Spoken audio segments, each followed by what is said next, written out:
Welcome to Make It Your Business, the podcast. Get the advice you need to grow your business by getting guidance from industry experts and interviews with successful small business owners. Don't forget to rate, review, and subscribe. Right. You can need more gross profit than you think. So this is real world stuff now. The amount of businesses that I go to that use very basic, we charge this much an hour, we buy our materials, we put 20% on. Businesses have more costs than people realise. They struggle. I won't get into the bigger business sense, but I'd just say to this, if you are putting together your business plans and you are looking at it and saying, I'm going to, the labour costs me 30, so I'm going to charge 40, you need to increase it. Yeah, it's quite naive. I did this. I went, if I do that and on paper it looks lovely. But again, I'll give you a very real understanding of this. So every 12th person in my organisation we hire is just there to cover holidays. Right, so I'll say that again. So we've got 11 people, all take a month off a year. Yeah, they get holiday allowance. So I need the 12th person just to cover the holidays of the first 11. Yeah? I've also, it's very, very real, I've got no statistic on this, but every employee we tend to hire within a certain function gets less and less and less productive. And again, there's lots of economics you can read on why that happens, the psychology, the management, but you have to understand, if you're putting pen to paper on 1, 2, 3, 4 employees, no problem at all. If you're going for scale in your business plans, you need more profit than you realise, yeah? So that can be costs, productivity, problems that just crop up sometimes. I've had in the past supply chains on a product we were selling £1 million a year, and they arrived and the capacitors on them turned out to be fake. They were Panasonic capacitors, bought from the same place, put them in, and they all just started blowing up. So I had a period where I couldn't sell it, compounded with the same period of running around the country, replacing components, and it was not my fault. It couldn't be planned for, but you have to have the profits, yeah? So super important. Now I want to talk through this diagram for a bit more on the customer acquisition. Now, lots of people agree with me and disagree with this. This is my personal opinion. All customers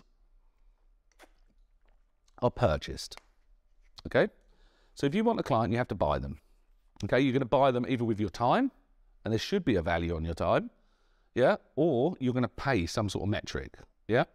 And this is the secret to how a lot of businesses look to scale. So if we're going to sit down next week and talk about next year, so what do we want growth? We want £1 million on the top line. What do we need to acquire that? Maths, right, we need 30,000 more on our budget in the marketing department to acquire customers, yeah? Now, how do we get to this maths?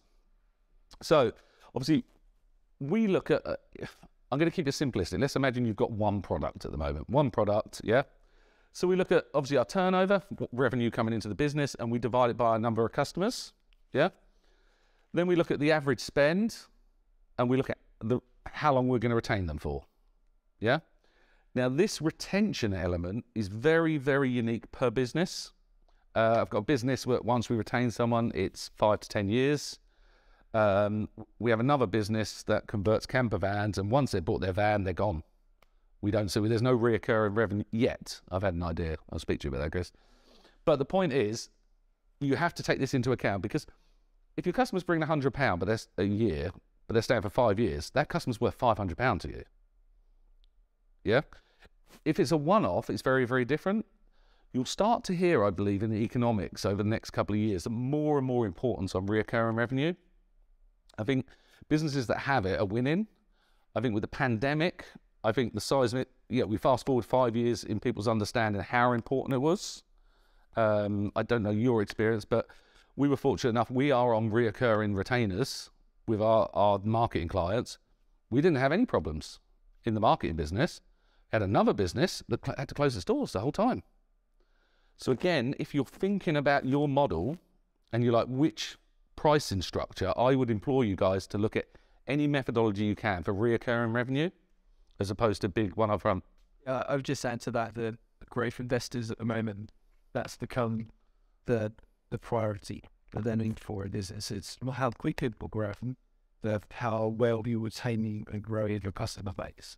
That is the number one priority, not rapid growth, new customers. It's what. Yeah. And look, you know, so it does sort of, at this stage, you're talking about growth and acquiring, but the subset of that, which is exactly right, is how do you keep that client? So if you have a recurring revenue model and you're keeping that client, you're getting 100 clients a year and you retain them all, that's a never-ending growth curve. You know, year 3, 300 clients. Year 5. Whereas if you've got a business that your clients stay for an average of 6 months, every 6 months you've got to renew your client base. Yeah? So it is about retention, but yeah, as you say, absolutely agree with that, which is amazing because we've got different sides of that. You're looking from the investor side and I'm looking from the boots on the ground side, and it is, yeah? Any questions on that side? I didn't really get onto pricing models because I think you touched on that in a previous, yeah? Awesome. So, obviously any questions on this I can go through, but I'm not going to belittle you to the point. You've essentially got to work out what a customer is worth to you, yeah? I've put here divide by 2, but I mean, the metric is, once you've worked out how much you get from a business in profit, you know how much you can spend to acquire a client. Does that make sense? Because I say it out loud, it makes sense in my head. Yeah. Super important metric. This here, I'm happy to talk about for the rest of the afternoon, because when you start and you're excited about this business, you forget this. You forget this. If you start doing work low cost for people and you make no profit, I just want to get some stuff that you can't acquire customers. Yeah? If you are looking from an investment point of view, you're putting together a business plan to go and get an investor for £1 million, they will want to know that they don't want to see after year 2 you've made £500,000. That's not exciting to them. You making 250,000 and reinvesting that 250, so that in the following year you've got this customer acquisition cycle. That's where it gets really exciting, both to you and to anyone you want to borrow money off. So yeah, I implore you, as I say, the punchline to this is customer worth. Make sure you do the maths in your business plans so you can insert it in. Investors will want to see it. You will want to know you've got the ability to buy more customers year on year on year. Yeah? Okay, so we've got a client where we get it's about £2,500 for introducing a bridging loan to a client. Now we can acquire a client for about £250 based on spending £5, £6 a click in certain orientations, and then we get 20 people through, 1 in 20 will convert. Does that make sense? Yeah. So I've not yet seen any business that I've been involved in that this doesn't work on. Now you've got the caveat of, so we've got a customer in the marketing agency that's a chocolate producer. It's a boutique vegan chocolate. And we had to sit down with them and get them to put their prices up. We said, okay, you're selling these bars at £1.99 at the moment. We need you to move those to £2.19. Not because of your supply chain, because we need that extra 20 pence in order to make this work. And then when this works, you'll have 10 sales, then 20 sales, then 40 sales, then 80 sales, then 160. Does that make sense? So to answer your question, it's not unrealistic in any sense at all. This part here, where I've said what you get and what you spend to acquire them, is different per industry, per company. But the companies that can spend the most to acquire a business will outgrow their competitors, without a doubt. Create your brand early on. Okay, so down here under this, it says get started before your product, example of list building your info, not Facebook. Right. What do I mean by that? If you have an MVP, there is no reason you cannot start building an audience right now. Yeah? So if you're looking for an investment and you go in with 0 revenue, certain VCs won't even touch you, but some will, and they'll say, oh, how many people on your email list? And you'll say, oh, well, none yet, we haven't started. And they'll say, goodbye, come back when you've got 10,000 on your list. So you can start early. You can, if you wanted to make some sort of new age pet tracker, you know, that's works with movements off a quartz watch, you know, it's a GPS without a battery. You could start building a Facebook group around pets right now, posting funny pet, but you then build an audience of potential clients for your product before you've even got the product. Yeah? There is method to doing this. Later on, you know, everything's a priority in life, and you sort of juggle it and you go, which task right now will I do that will create the most leverage, the most move the needle? Well, early on, pre-product, start building this. Yeah? Get them on an email list. This is really important. We know people that have had Facebook groups shut down for, you know, what's the words? The Facebook violations. That's the word. You could, half the time you can't figure out what it is. We had a company that sold exclusively on eBay. Boom, overnight shut down. You violated something. What have we violated? We've been doing the same thing for 5 years. Boom, gone. Start again, and there's no traction. Yeah, so you have to have your audience in your control. There's lots of free tools for this. Again, just go on YouTube. You can get a free MailChimp account, and you can get a landing page, and there's lots of funnel builders, lots of free tools. You've just got to take a moment. That's fine. Right, social's vanity 99% of the time. I'm getting a lot of fights, physical, with other marketing agencies. Right, so what I mean by that is I find a lot of new start businesses tell me, as I said about the Italian people, they've got this big audience and they're not making any money. Yeah, they're concentrating. I'm posting 10 times a day to Instagram. I'm like, social on its own without a plan is just useless. You may as well save your time. Yeah, if there's a strategy to it, as I say, if you're going to start, some of you give me an idea. I can stop talking about dog collars here, but you know, if you're going to start selling dog collars and then you're going to offer them a, you know, 10 keyword paper in exchange for their email address on, you know, the best way to wash your dog. I don't know. This is rubbish coming off the top of my head, but you know, then you're suddenly getting them into your ecosystem. That's fine, but the amount of businesses out there that are consistently posting on Facebook and it's just not gaining any traction for them. It's the same old dribble. The algorithms don't show you to anyone, you know, so just think about that, because all I hear, especially from the younger generation, is social, social, social.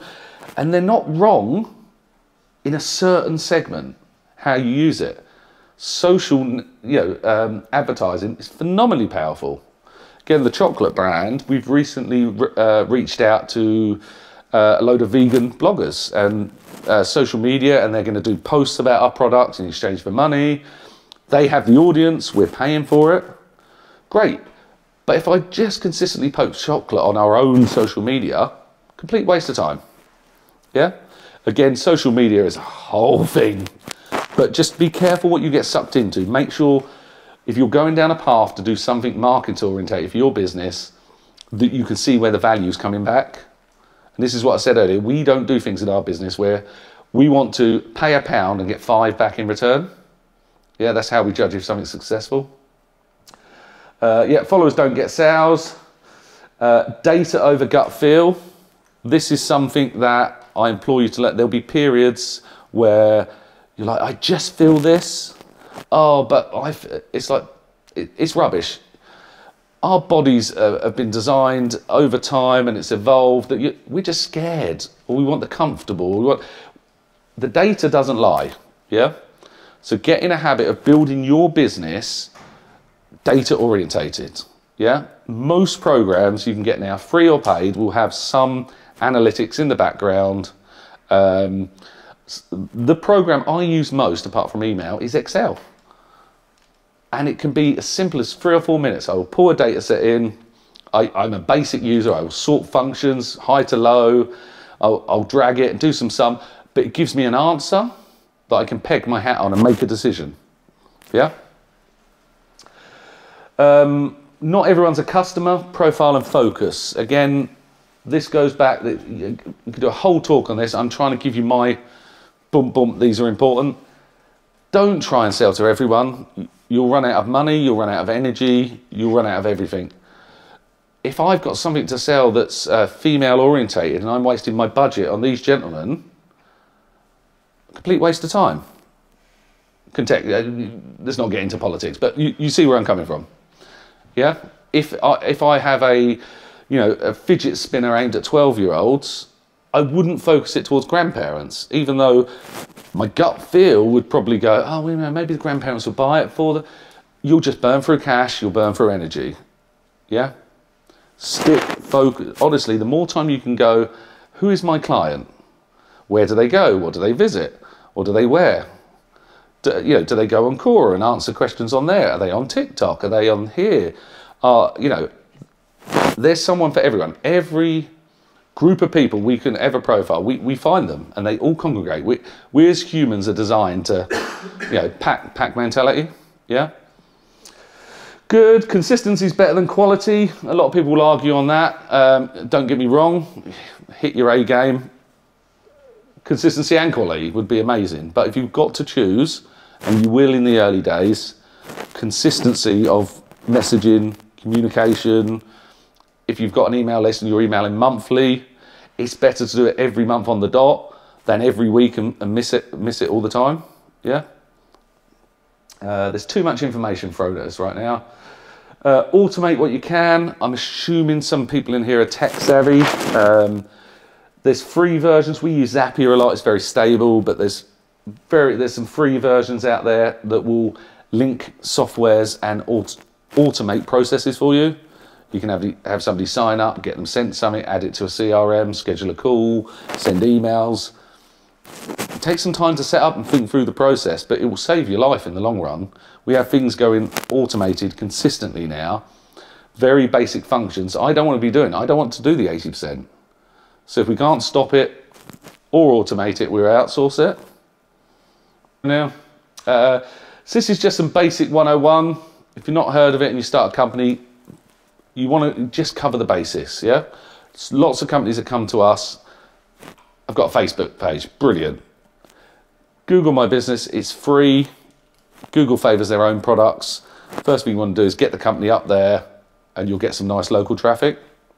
Pay-per-click, I'll leave this gent to go into more detail. Pay-per-click is the most amazing thing in the world. Somebody is searching to buy something there and then, and they want to sell, and Google connects us, or Bing. There's other forms of pay-per-click platforms. A lot of people overlook it too quickly because they go, oh, it costs a lot of money.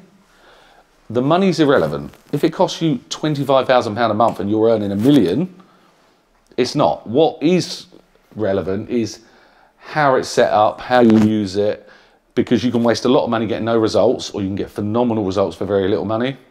So if you are looking at acquiring customers at some point, this is our #1 tool to go to, but you need to put the work in, because you can lose a lot on that, or it can make everything. Yeah. Just put this out there because it's a little tool we use on smaller businesses called Lumify. It's a little video editor. Essentially, it can throw videos together for you. There's lots of software out there, but video content's not going away. Super hard to make video when you're on time constraints. Not every video has to be a masterpiece. Sometimes it's information orientated. We got a big jump on search traffic when we started embedding videos in our blogs. But to make videos for every blog would have cost an absolute earth. But we were able to take the blog URL, paste it into this tool, and it created a video for us. Yeah? So we got the Google thumbs up on their algorithm. Oh, these guys are using videos on their blog. Brilliant. So they sent us more traffic. Those that are orientated towards visual learning as opposed to reading. So again, I just point it out. I say, look, just Google it, have a little play. If you're going to have to start making videos, especially if you don't want to be on camera yourself, not everyone's comfortable. I mean, me, I'm perfectly comfortable up here, sweating and nervous, but not everyone's as cool as me. And the other thing I tell people when they start reviews, I mean, it will go back to retaining clients, but we were at a conference Is it 13% now? It was 7, but I think it's 13% of Google's algorithm is now review orientated. They're trying to combat bots, and they're saying, right, we're going to take reviews as social sense.